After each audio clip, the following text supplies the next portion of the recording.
action let's go 저 건물을 찾으러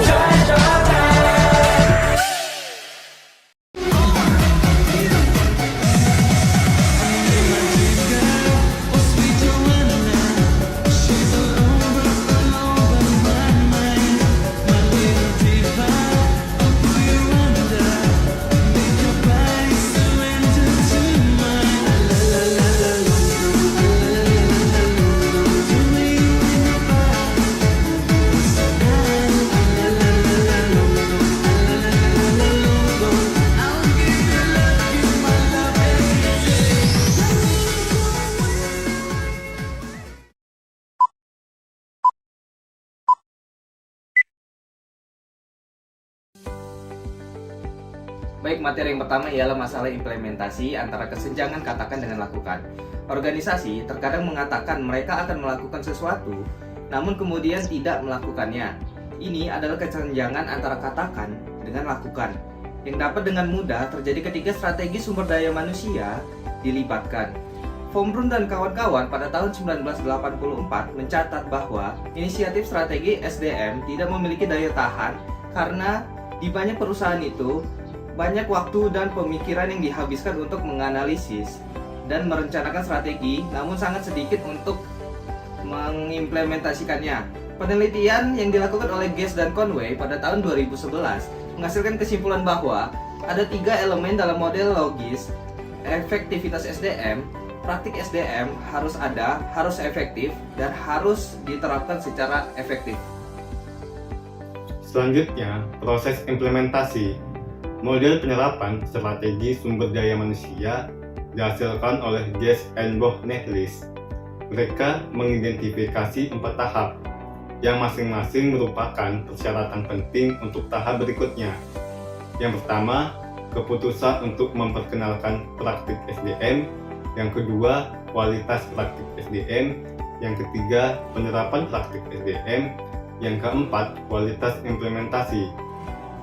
Implementasi yang melibatkan tahapan-tahapan ini kemungkinan besar akan efektif jika langkah-langkah berikut diambil. Selanjutnya ada proses implementasi. Yang pertama, merumuskan strategi praktis. Strategi praktis adalah strategi yang dapat dilaksanakan tanpa terlalu banyak kesulitan.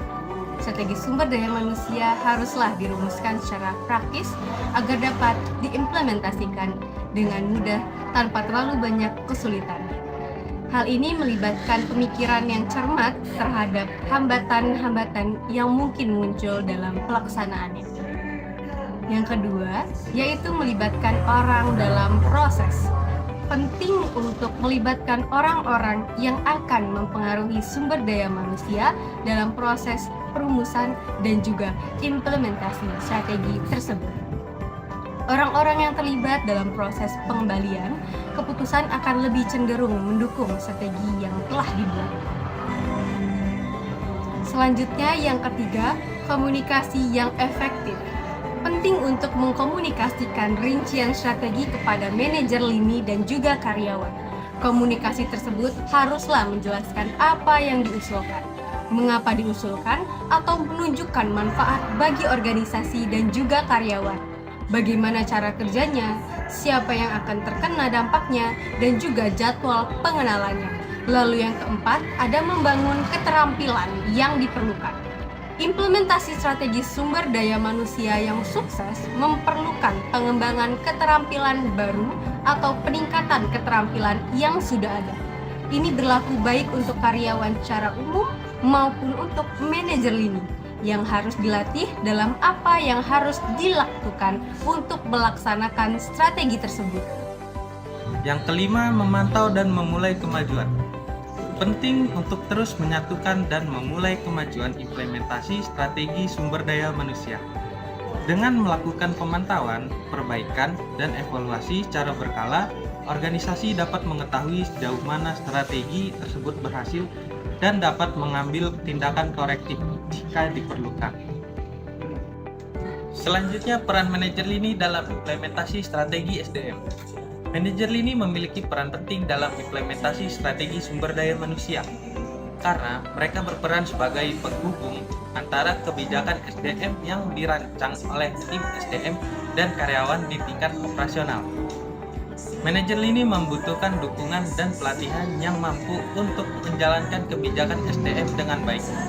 Dukungan ini dapat berupa bimbingan, sumber daya, dan informasi yang diperlukan untuk memahami dan menjalankan kebijakan SDM dengan efektif.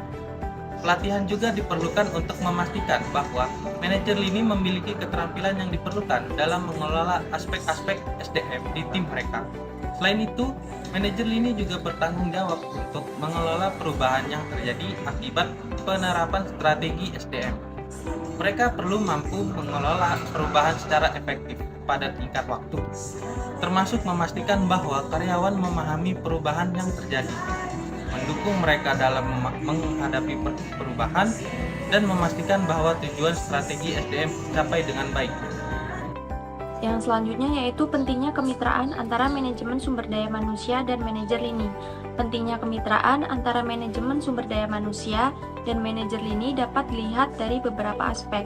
Yang pertama, bekerja sama untuk menerapkan strategi secara efektif. Kemitraan antara SDM dan manajer lini memungkinkan keduanya untuk bekerja sama dalam menerapkan strategi SDM secara efektif. Dengan saling mendukung dan berkolaborasi, mereka dapat memastikan bahwa kebijakan dan praktik SDM dapat berjalan dengan baik pada tingkat operasional. Dan yang kedua, mengatasi kesenjangan tindakan dalam organisasi.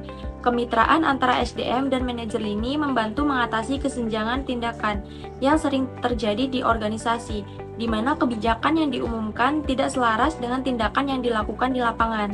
Dengan keterlibatan manajer lini dapat diimplementasi proses kebijakan SDM dapat secara konsisten dan sesuai dengan tujuan organisasi.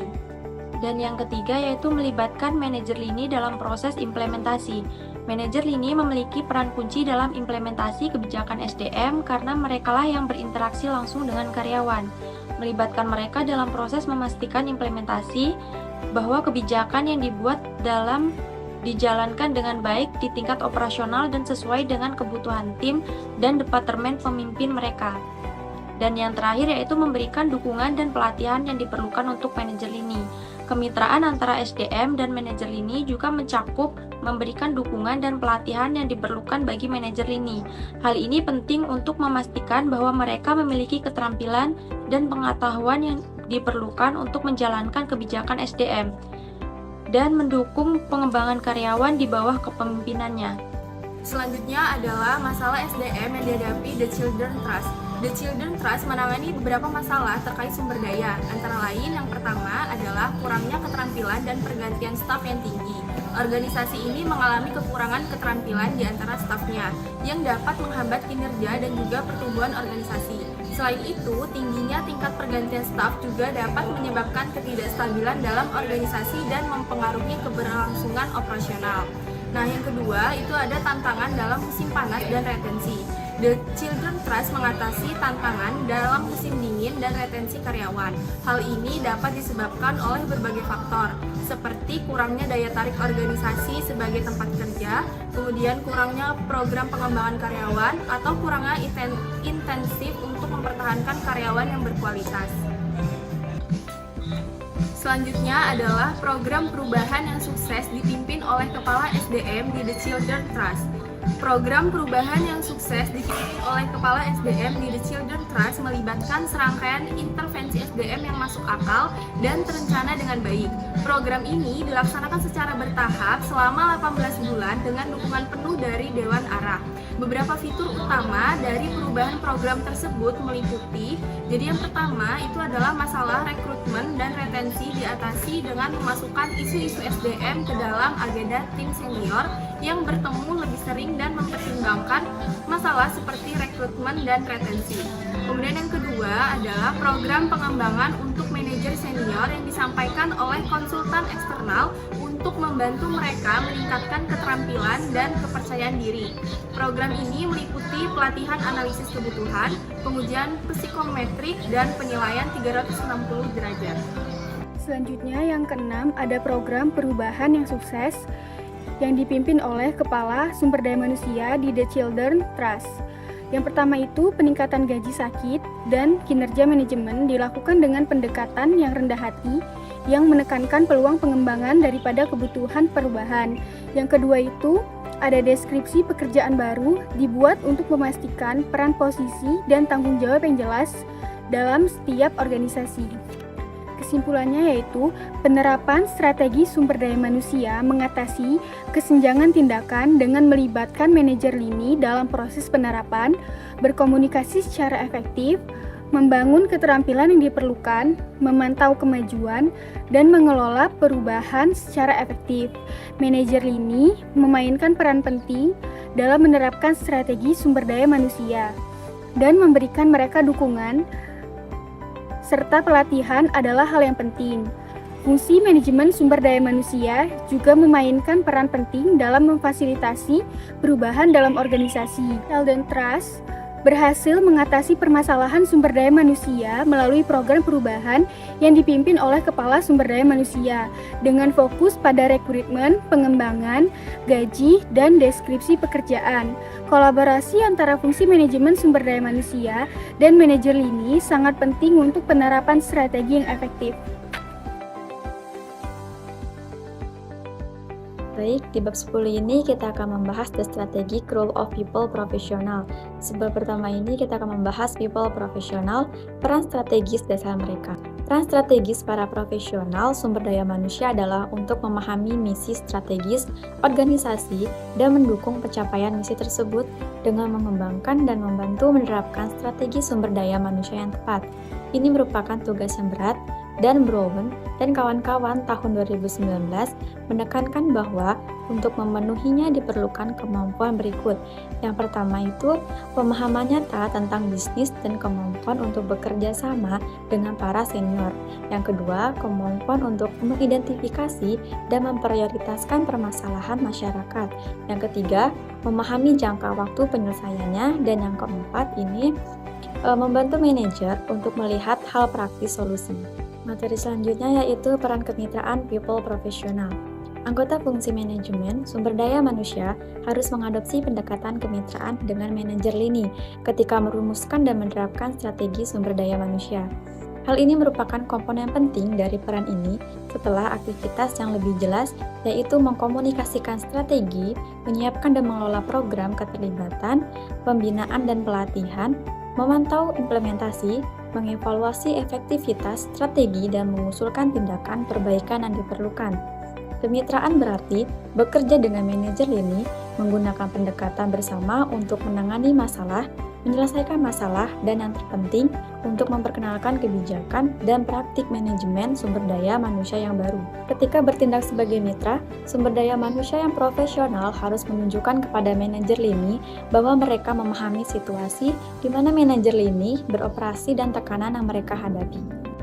Kemudian ada model strategi mitra bisnis.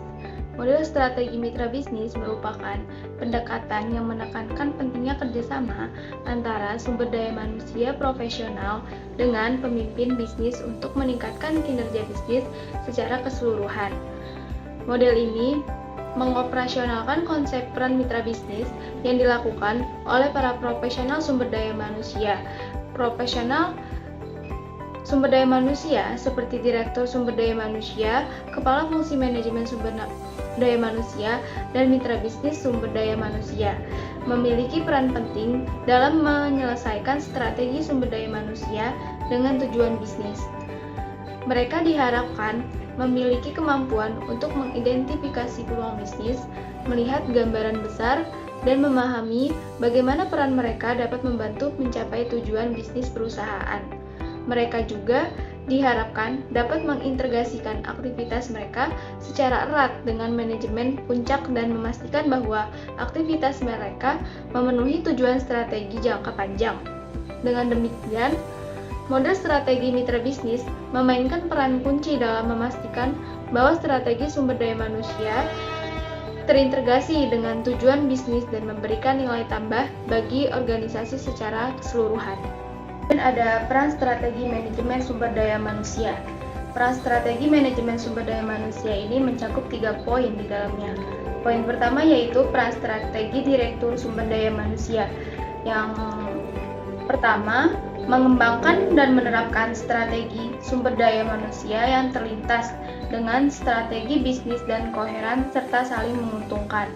Yang kedua ada memastikan bahwa pendekatan strategis diadopsi yang memastikan bahwa aktivitas pengelolaan sumber daya manusia mendukung bisnis dan memberikan nilai tambah. Dan yang terakhir yaitu mempertimbangkan dimensi etika pengelolaan sumber daya manusia. Peran strategis kepala fungsi manajemen sumber daya manusia. Peran strategis kepala fungsi manajemen sumber daya manusia pada dasarnya sama dengan fungsi direktur sumber daya manusia di seluruh organisasi. Mereka mendorong pencapaian tujuan organisasi dengan mengembangkan dan menerapkan strategi fungsional yang selaras dengan strategi perusahaan dan terintegrasi dengan strategi fungsi manajemen sumber daya manusia lainnya, dan mengadopsi pendekatan strategis dalam arti memastikan bahwa aktivitas manajemen sumber daya manusia mendukung tujuan organisasi. Organisasi menambah nilai dan beretika. Yang ketiga yaitu peran strategis mitra bisnis atau PM. Peran strategis mitra bisnis people management atau PM adalah untuk mendorong tercapainya tujuan bisnis atau operasional unit atau fungsi organisasi di mana mereka bekerja. Yang keempat yaitu kontribusi strategis para penasihat atau asisten PM. Peran penasihat atau asisten manajemen sumber daya manusia pada dasarnya adalah memberikan layanan yang efektif dalam fungsi mereka atau sebagai anggota pusat layanan PM. Meskipun mereka tidak bertanggung jawab atas perumusan strategi sumber daya manusia, mereka dapat berkontribusi pada strategi tersebut sesuai dengan spesialisasi mereka. Mereka perlu memahami tujuan departemen atau manajer yang mereka berikan layanannya untuk memastikan bahwa layanan tersebut mendukung pencapaian tujuan tersebut. Mereka juga harus sepenuhnya mempertimbangkan pertimbangan etis ketika menjalankan peran mereka. Kelima, pertimbangan etika dalam SDM. Pertimbangan etika dalam manajemen SDM sangat penting dalam semua peran strategi SDM. Profesional SDM harus mampu mengatasi dilema etika saat mengembangkan dan menerapkan strategi SDM yang mendukung tujuan organisasi. Hal ini mencakup memastikan bahwa keputusan dan tindakan yang diambil dalam konteks SDM selaras dengan nilai-nilai etika dan prinsip-prinsip yang diterapkan dalam organisasi. Pentingnya pertimbangan etika dalam SDM juga mencakup aspek seperti keadilan, kejujuran, dan kepatuhan terhadap peraturan dan norma yang berlaku pada profesional SDM harus memastikan bahwa kebijakan, prosedur, dan praktik SDM yang mereka kembangkan tidak hanya bersifat legal tetapi juga etis dan adil bagi semua pihak yang terlibat termasuk karyawan, manajemen, dan organisasi secara keseluruhan. Dengan memperhatikan pertimbangan etika dalam setiap langkah strategi SDM, para profesional SDM dapat memastikan bahwa keputusan mereka tidak hanya mendukung pencapaian tujuan organisasi, tetapi juga memperkuat budaya organisasi yang berintegrasi dan berkelanjutan. Kesimpulan dari bab ini yaitu peran strategis profesional SDM seperti profesional HR sangat penting dalam organisasi. Mereka bertanggung jawab untuk memahami tujuan dan nilai-nilai organisasi, serta mengembangkan dan menerapkan strategi SDM yang mendukung tujuan tersebut. Ini melibatkan aktivitas transaksional dan strategi, serta kolaborasi dengan manajer ini untuk memastikan keberhasilan strategi tersebut. Model mitra bisnis strategis ini juga menekankan pentingnya kerjasama antara profesional SDM dengan pemimpin bisnis untuk meningkatkan kinerja bisnis secara keseluruhan. Peran strategis seperti direktur SDM, kepala fungsi manajemen SDM, dan mitra bisnis SDM berkontribusi pada menjelaskan strategi SDM dengan tujuan bisnis. Pentingnya pertimbangan etika dalam semua peran strategis SDM juga termasuk. Selain itu, profesional HR harus mengembangkan strategi yang terintegrasi dengan tujuan bisnis dan menambah nilai bagi organisasi. Secara keseluruhan, SDM profesional memiliki peran strategis dalam mempromosikan pencapaian tujuan dan nilai-nilai organisasi serta mengadopsi pendekatan strategi dan mempertimbangkan dimensi etika dalam manajemen orang.